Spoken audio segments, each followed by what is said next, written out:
T'es-tu déjà tourné vers la personne endormie à tes côtés en te demandant comment tu en es vraiment arrivé là? Je ne parle pas des applications de rencontres ou des premiers rencarts.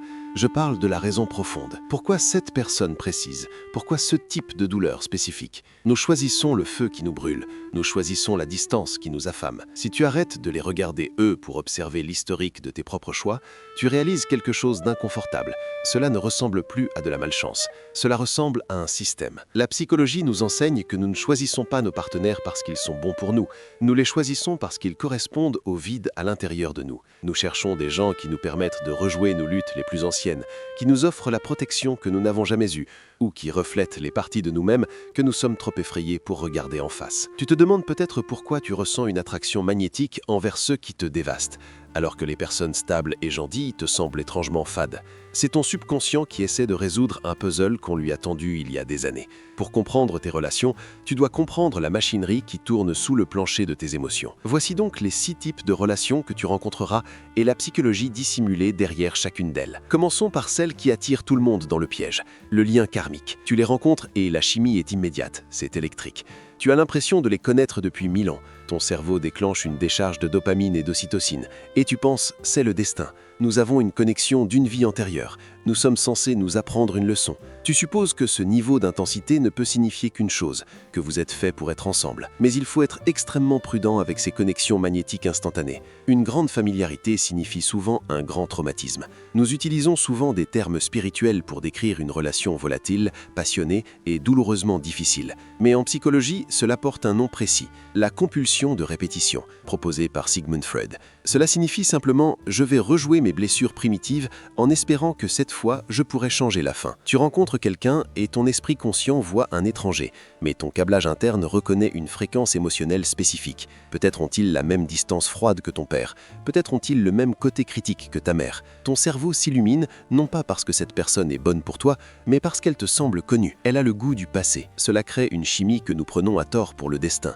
Les hauts sont incroyables parce que tu as l'impression, l'espace d'un instant, de gagner enfin l'amour que tu as reçu autrefois. Mais les bas sont dévastateurs parce que la blessure est ouverte, pas guérie. Cela crée un crochet chimique spécifique dans ton cerveau appelé le renforcement intermittent.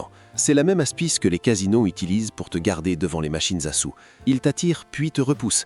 Ils te donnent l'amour puis le reprennent. Et ton cerveau devient accro au peut-être. Tu restes parce que tu attends que l'euphorie revienne. Tu penses que si tu essaies juste un peu plus fort, tu pourras les réparer. Mais la leçon ici n'est pas de les réparer eux, c'est de soigner ton addiction à la tempête. Tu dois apprendre qu'un cœur qui s'emballe n'est pas toujours un bon signe. Parfois, c'est un avertissement. Tu restes dans ces liens bien plus longtemps que tu ne le devrais parce que ta psyché est piégée dans une boucle en pensant « si je peux juste pousser cette personne à m'aimer, je serai enfin digne ». Tu essaies de réécrire l'histoire avec un nouveau casting, mais le scénario reste inchangé. La leçon de cette boucle est de réaliser que tu essaies de réparer un reflet endommagé de ta propre histoire. Briser ce cycle exige une réalisation douloureuse.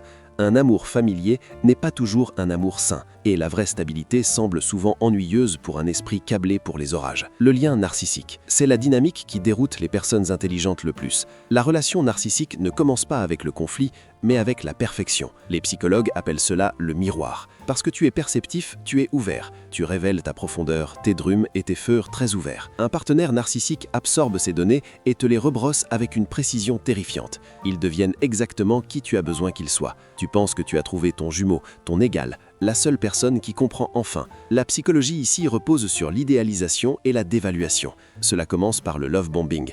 Il semble parfait, trop parfait. Ils disent les mots exacts que tu attendais d'entendre. Ils reflètent tes drumes et tu penses que tu as enfin été vu. Tu es placé sur un piédestal, ce qui inonde ton cerveau de dopamine, créant un lien qui semble absolu. Mais tu n'es pas compris, tu es mimé. Le narcissique te scanne pour trouver tes vulnérabilités. Il trouve les vides dans ton ego et les remplissent de compliments. Pour l'esprit empathique, c'est fatal. Tu as une haute empathie cognitive. Tu sens leur insécurité profonde. Tu vois l'enfant effrayé sous l'armure et tu veux aider. Mais la dynamique est prédatrice. Ils te voient comme une source d'approvisionnement, une ressource à consommer. Une fois qu'ils ont sécurisé ta dévotion, la masque tombe. Au moment où tu montres un fauteur humain ou que tu poses une limite, l'illusion se brise et la dévaluation commence. Soudainement, ta profondeur est trop, tes émotions sont excessives et tes besoins sont exigeants. Tu te retrouves à travailler de plus en plus fort pour revenir à cette phase orée initiale. Tu attends que la version bonne d'eux revienne. Mais la tragédie est que tu perds ta réalité pour la leur. Le gaslighting érode ta confiance dans ta propre perception. Tu commences à croire que tu es le problème, que si tu pouvais juste être moins complexe, moins sensible, les choses reviendraient parfaites. Mais la psychologie ici est rigide. Ils ne peuvent pas offrir la réciprocité que tu as besoin car ils protègent un corps vide. La relation n'a jamais été une fenêtre sur un avenir partagé. C'était un miroir qu'ils utilisaient pour s'admirer jusqu'à ce qu'ils se lassent du reflet. Ce qui peut être encore plus épuisant est le lien parasitaire. Il existe un piège spécifique dans lequel les personnes très intelligentes et très empathiques tombent.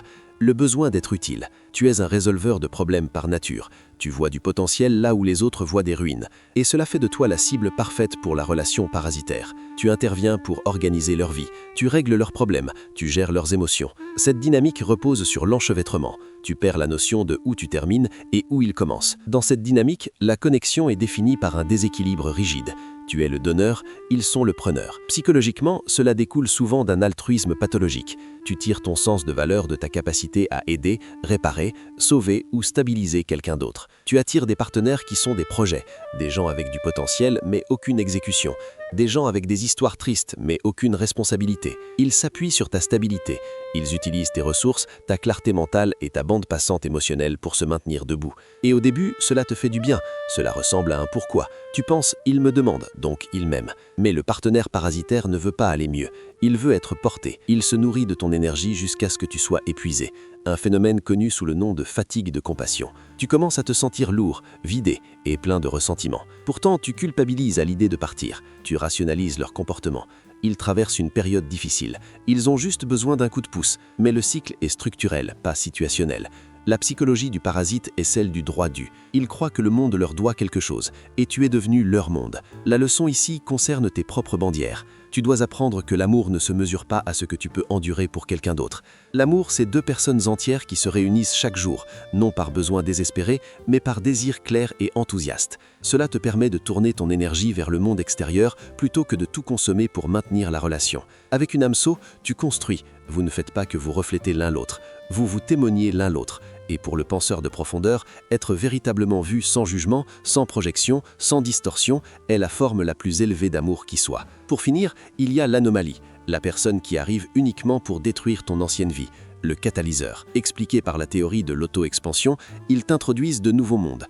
Nouvel art, nouvelle pensée, nouvelle façon d'être. Tu repousses les bandières de ta réalité. Tu identifieras cette connexion par la mesure de ton changement. Regarde ta routine avant qu'il n'apparaisse. Tu étais probablement nomi, te contentant de relations qui ne te rendaient pas heureux, ou travaillant pour un boss qui te diminuait. Tu dormais au volant. Puis, ils entrent en scène. Soudainement, tu écoutes de la musique qui t'agaçait avant. Tu lis des livres qui défient ta vision du monde. Tu arrêtes d'acquiescer poliment lors des dîners et commences à dire ta véritable opinion, même si cela met les gens mal à l'aise. Tu trouves le courage de mettre fin à des amitiés mortes depuis des années. Tu n'essaies pas juste une nouvelle personnalité, tu mues d'une skin qui est devenue trop étroite. Ils agissent comme une permission pour ton évolution.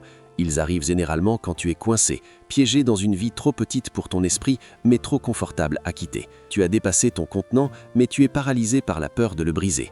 Alors l'univers envoie le catalyseur pour le briser à ta place. Ils sont la foudre dans la forêt morte, la force de nature qui nettoie le bois sec. Ils te forcent à une crise d'identité, arrachant les rôles et les masques que tu as portés pendant des années, te laissant exposé, mais enfin éveillé. Mais la tragédie du catalyseur est sa nature éphémère. Ils sont un bridge, pas une destination. Nous faisons souvent l'erreur de nous accrocher au catalyseur, essayant de domestiquer un ouragan, espérant le rendre permanent. Mais leur énergie est trop volatile pour être tenue. Leur départ est souvent brutal et dévastateur, déclenchant un profond sentiment de perte. Pourtant, cette part sert un but. Elle initie la croissance post-traumatique. Sans eux, tu serais resté dormi. Ils te laissent debout au milieu des débris de ton ancien soi, non pour te punir, mais pour que tu aies enfin l'espace de construire quelque chose de réel. Si tu regardes ta chronologie maintenant, tu peux probablement mettre des noms à côté de ces chapitres. Tu peux voir qui était le miroir, qui était le catalyseur, qui était la leçon. Et il est facile de regretter, de sentir que tu as gaspillé du temps avec les mauvaises personnes. Mais du point de vue de ton évolution psychologique, aucun temps n'a été perdu. Chaque connexion t'a appris une leçon spécifique sur tes propres limites, ton propre shadow et ta propre capacité de profondeur. Tu as dû faire l'expérience du bruit pour comprendre la valeur du silence. Tu as dû être vidé pour apprendre la valeur de ton énergie. Tu as dû être brisé par le mauvais amour pour être prêt à recevoir le bon. Les personnes intelligentes luttent souvent en amour parce qu'elles cherchent une profondeur qui est rare. Mais maintenant que tu comprends le mécanisme, tu peux arrêter de répéter les cycles. Tu peux arrêter d'être le papillon qui vole vers la flamme et commencer à être la lumière elle-même. Tu peux choisir un amour qui honore ta complexité plutôt que de la craindre. Car au bout du compte, la relation la plus importante que tu auras jamais est celle avec ton propre esprit. Et quand tu rends cette relation saine, tu cesses naturellement d'accepter quoi que ce soit de moins des autres. Si cette analyse a résonné avec les chapitres de ta propre vie, appuie sur le bouton j'aime pour aider ce signal à trouver d'autres esprits profonds naviguant dans le bruit. Et si tu veux continuer à explorer la face cachée de ton esprit, abonne-toi et souviens-toi, l'amour que tu as poursuivi chez les autres est simplement l'amour que tu te refusais à toi-même.